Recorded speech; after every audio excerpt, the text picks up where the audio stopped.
NTR Koratala Shiva combination లో వచ్చిన దేవర సినిమాకు సీక్వెల్ ప్రకటించిన సంగతి తెలిసిందే.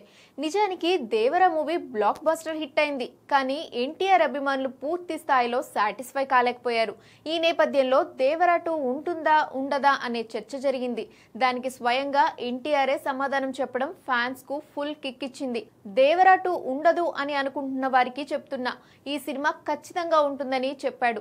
అంతేకాదు దేవర విషయంలో కాస్త డిసప్పాయింట్ అయిన వారికి సీక్వెల్ తో సాలిడ్ ట్రీట్ ఇవ్వాలని డిసైడ్ అయ్యారు ఎన్టీఆర్ కొరటాల. ఇండస్ట్రీ వర్గాలు కూడా ప్రస్తుతం స్క్రిప్ట్ వర్క్ జరుగుతున్నట్టుగా చెప్పుకొచ్చాయి. దీంతో ఎన్టీఆర్ నెక్స్ట్ ప్రాజెక్ట్ దేవర 2 అనే అంతా ఫిక్స్ అయ్యారు. కానీ ఇప్పుడు ఈ ప్రాజెక్ట్ ఉండకపోవచ్చు అనే ప్రచారం మొదలైంది. ప్రెజెంట్ ప్రశాంత్ నీల్ తో సినిమా చేస్తున్న ఎన్టీఆర్ నెక్స్ట్ త్రివిక్రమ్ లేదా నెల్సన్ దిలీప్ కుమార్ సినిమాను మొదలు పెట్టాలనే ఆలోచనలో ఉన్నాడట.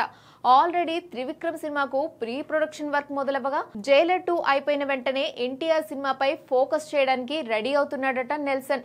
గురూజీ సినిమాకు ఎక్కువ సమయం పడుతుంది కాబట్టి నెక్స్ట్ నెల్సన్ సినిమా చేయాలని ఎన్టీఆర్ అనుకుంటున్నాడట.